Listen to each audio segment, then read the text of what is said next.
My name is Davy. I was born on August 17th, 1787. My father is John Crockett. He was an Irish. He fought in the American Revolution.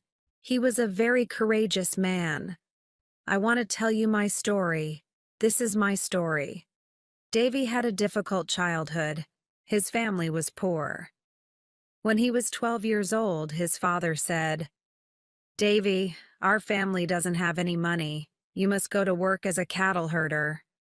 "All right, father," said Davy. "I'm happy to help the family." Davy traveled 400 miles on foot. He took cattle from Tennessee to other places. When he finished his work, he was far from home. He was lost. Davy walked 400 miles. When he returned home, he was very tired. Davy gave his father the money he made. His father was happy and said, "Thank you, Davy. Now we have some money for the winter months." "I can do it again to help the family," Davy answered. The years passed. Davy went to school when he had time. He spent most of his time hunting in the forest. He was the best shooter and hunter in Tennessee. He entered many shooting competitions and won them all.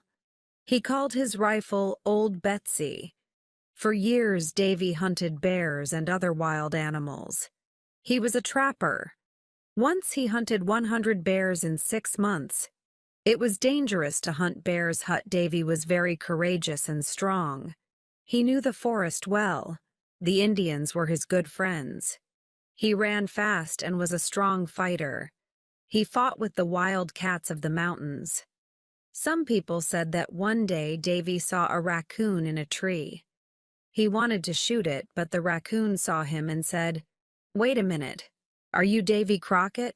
Davy answered, "Yes, I am." The raccoon answered, "Then don't shoot. I'll come down from the tree."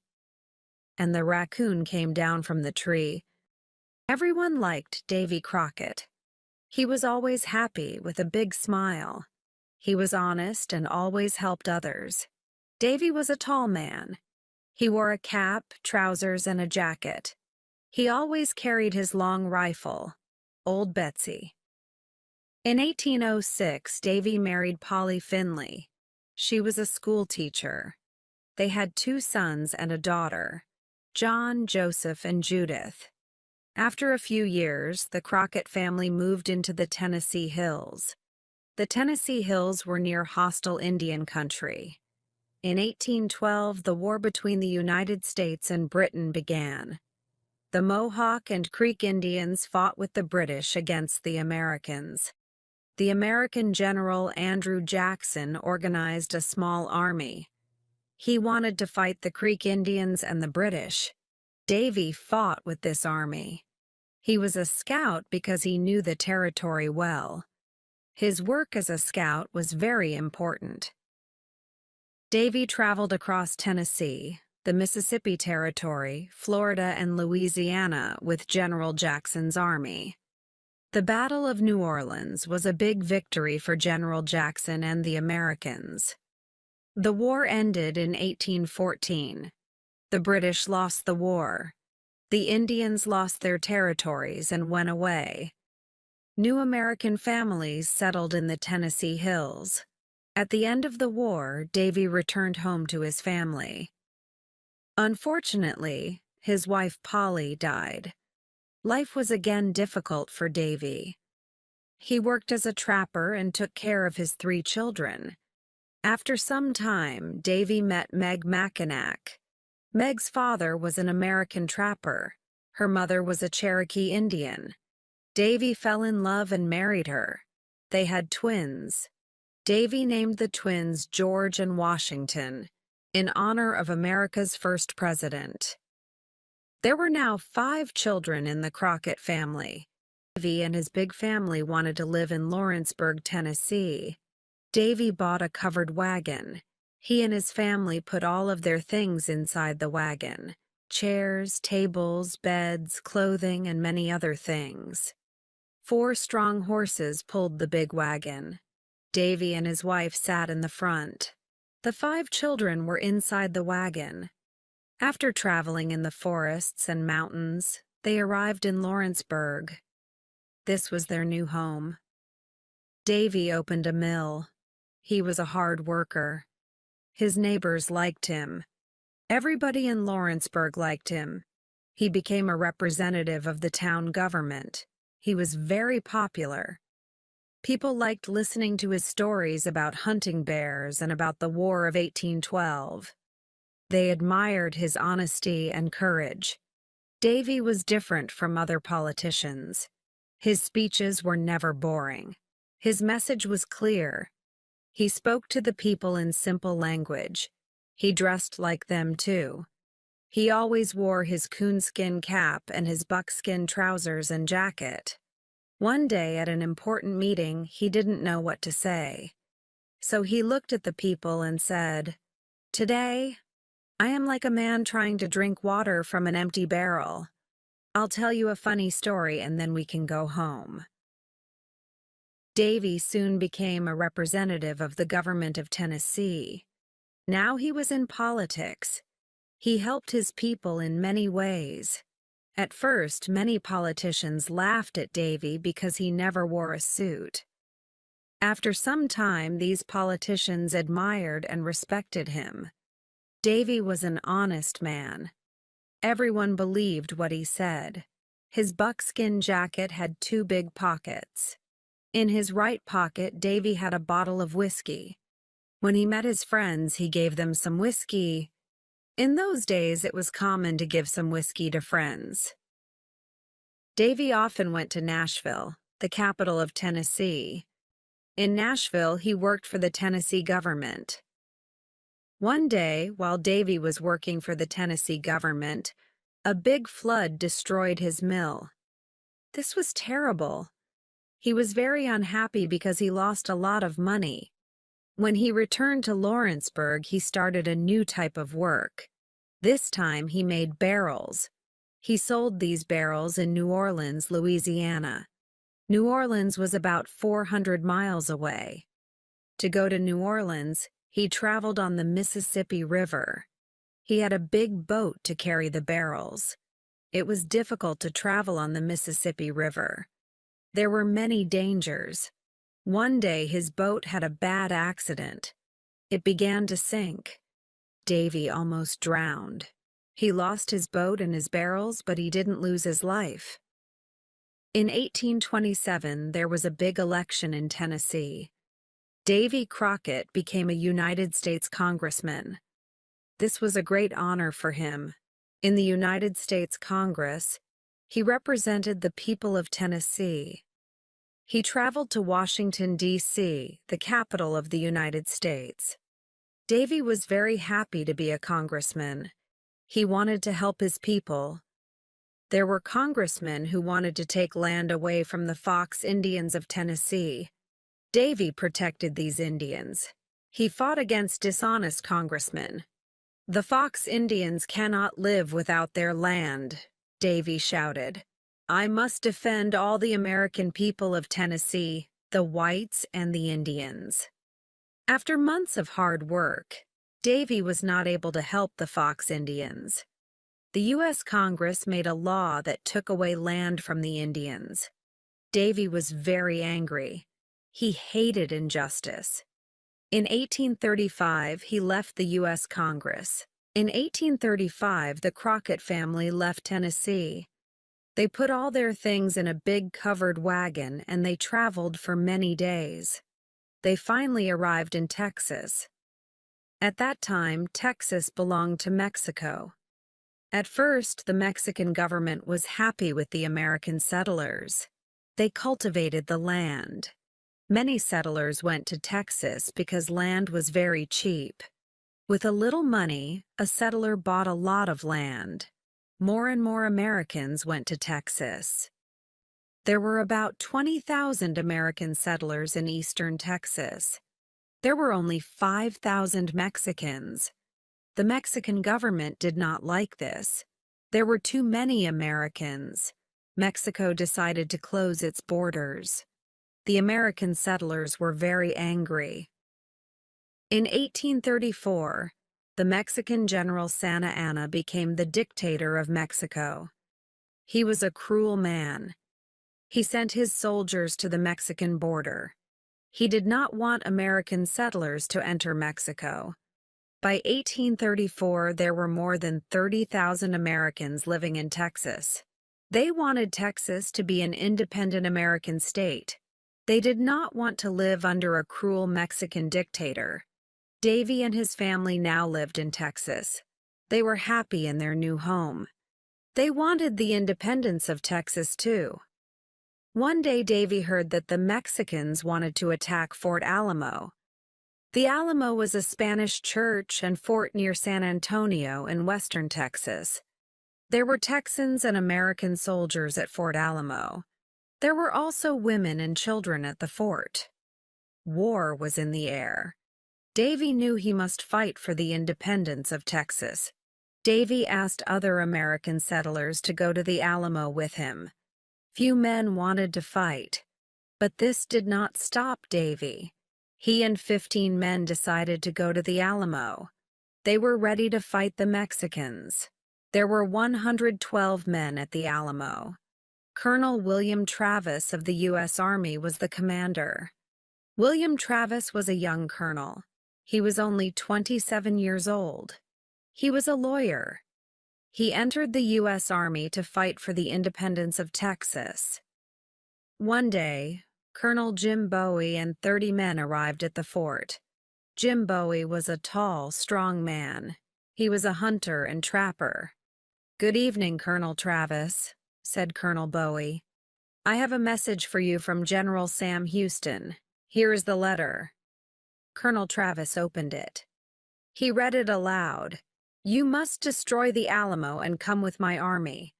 General Santa Anna will attack the Alamo soon. General Sam Houston." "What?" said Colonel Travis. "I don't want to destroy the Alamo. I want to defend it." Colonel Bowie said, "We cannot defend the Alamo. We must have more men." In February 1836, Davy Crockett and his men arrived at the fort. Colonel Travis was happy to see them. He asked Davy and his men to defend the Alamo. "We don't have many men," said Colonel Travis. "We must ask for more soldiers. I am sending a messenger to General Fannin. He can send us more soldiers." Davy said, "My men and I want to defend the Alamo. We are hunters and trappers. Our long rifles can shoot at a great distance."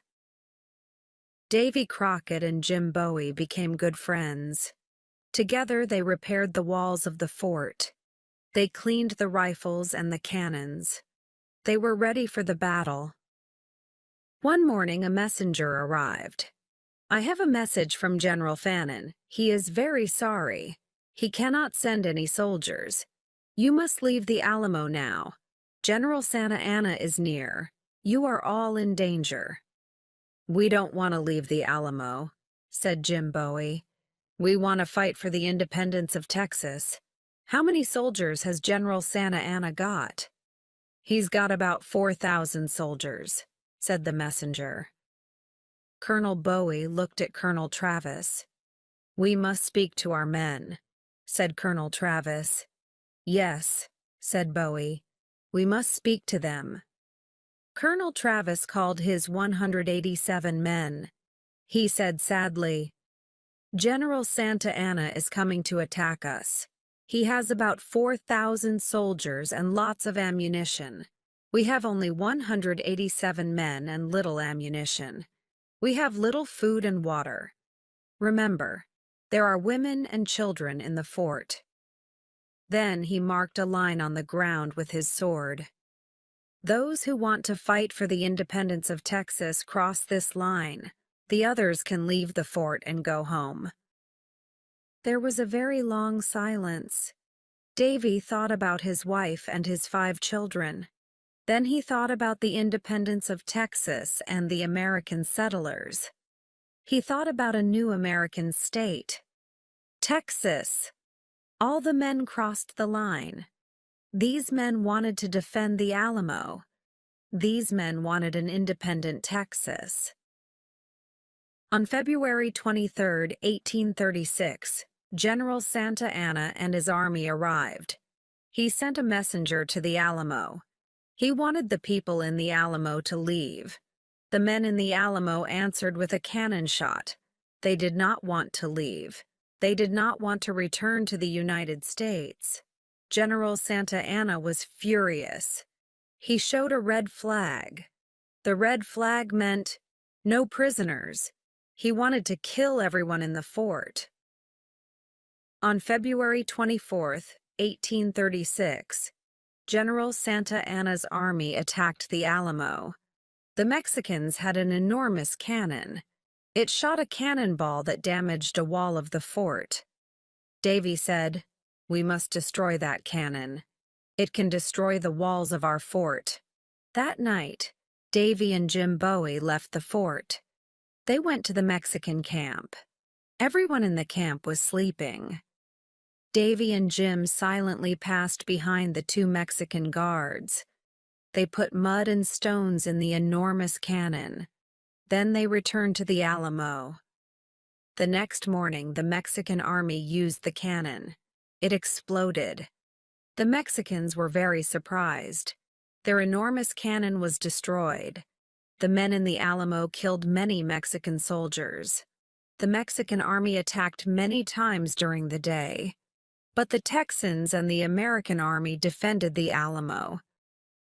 The days passed. The battle continued.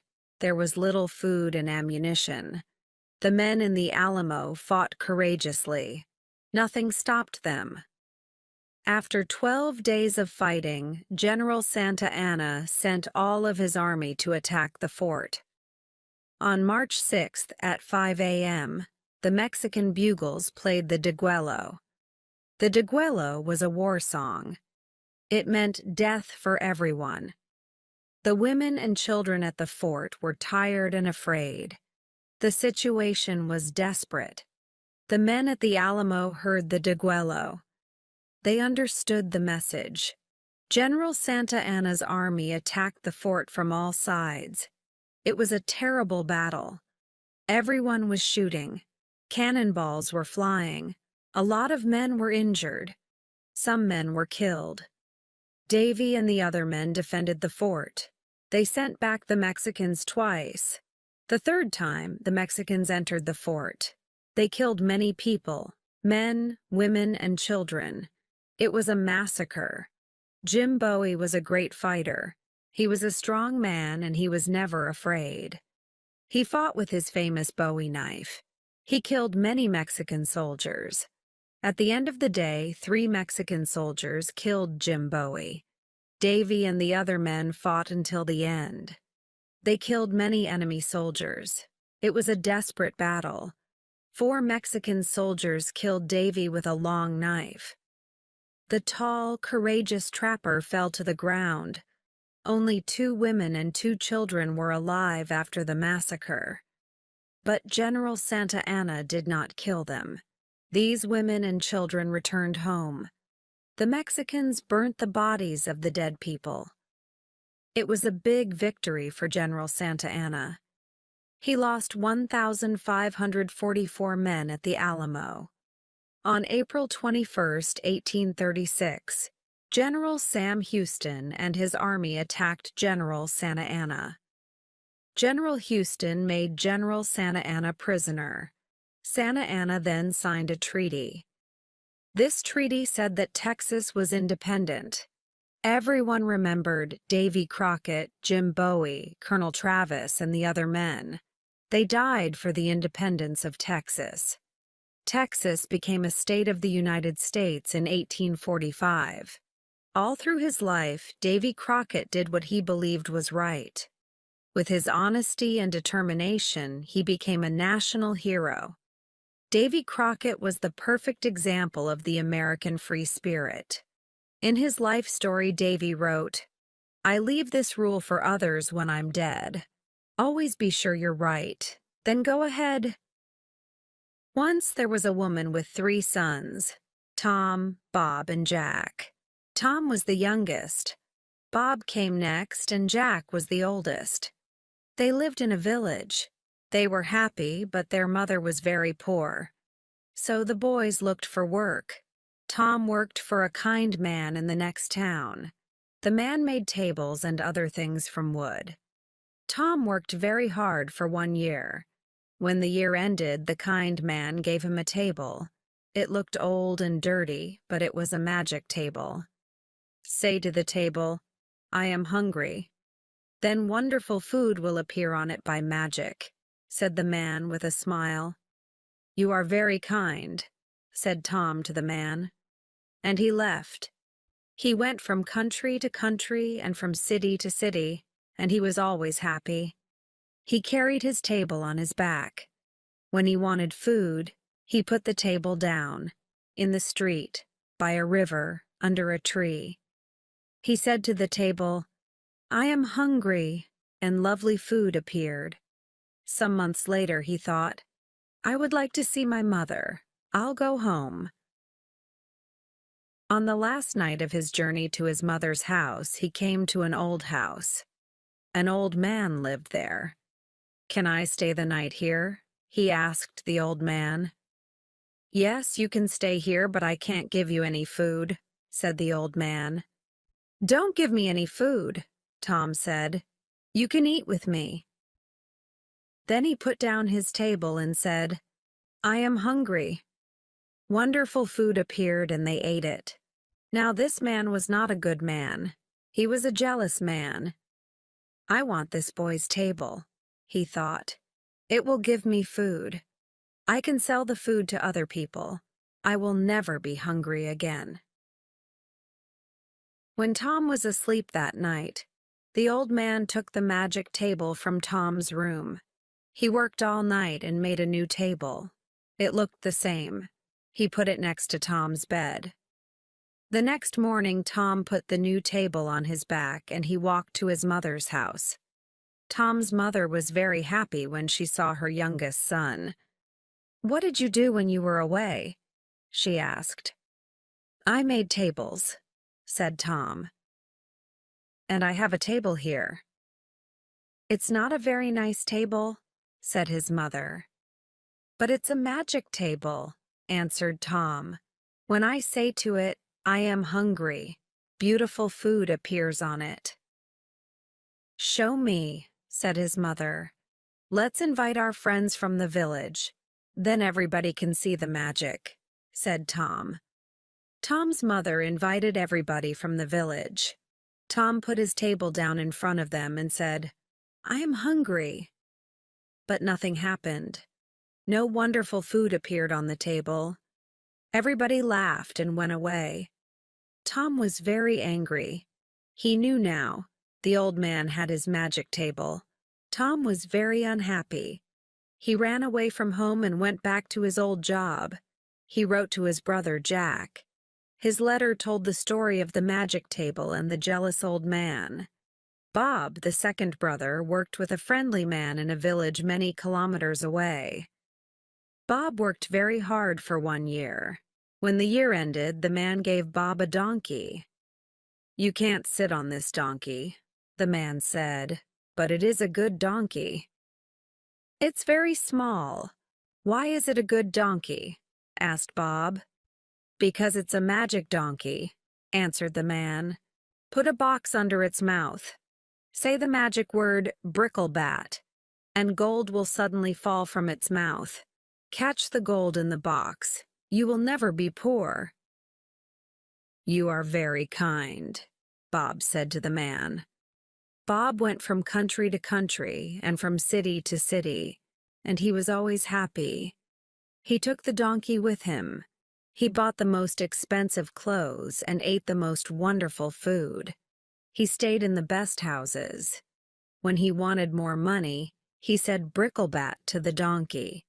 Some months later, Bob thought, "I would like to see my mother. I'll go home." On the last night of his journey, he came to the old house. The jealous old man was there. "Can I stay the night here?" he asked.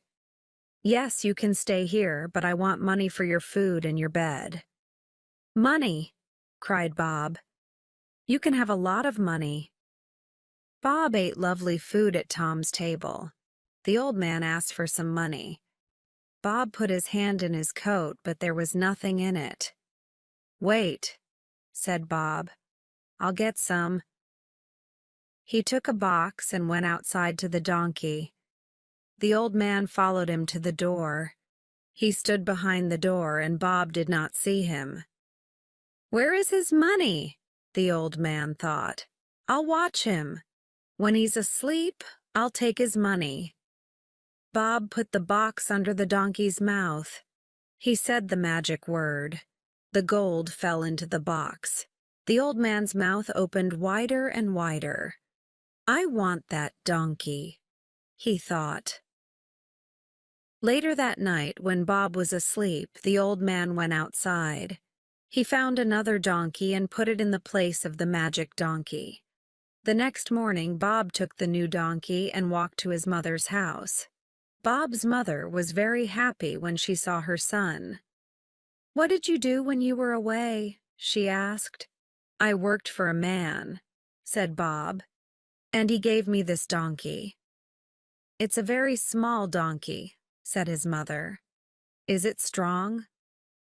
"No," answered Bob, "but it's a magic donkey. When I say the magic word, gold falls from its mouth. Call your friends. Let's show them." Everybody came from the village.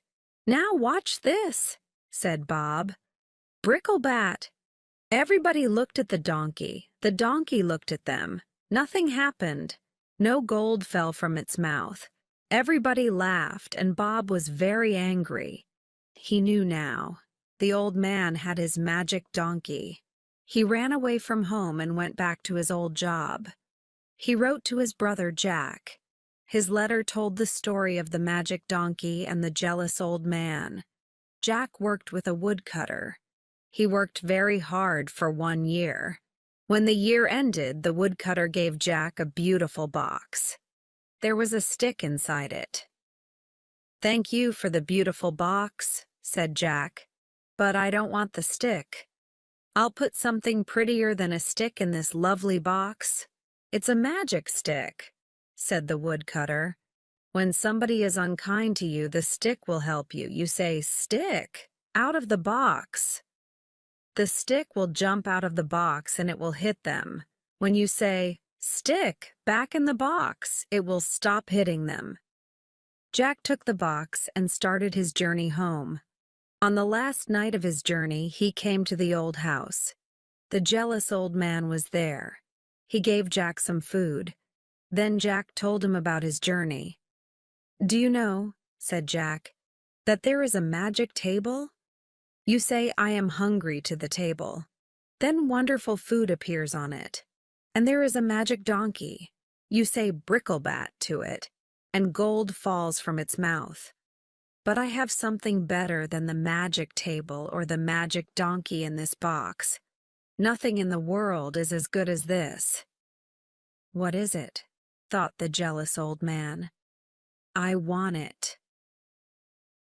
When Jack went to bed, he put the box on the floor. He shut his eyes. After some time, the old man came into Jack's room. He looked at Jack. Quietly, he put his hand on the box. Suddenly, Jack jumped out of bed. "Stick, out of the box!" he cried. The stick hit the jealous old man on his head and arms and back.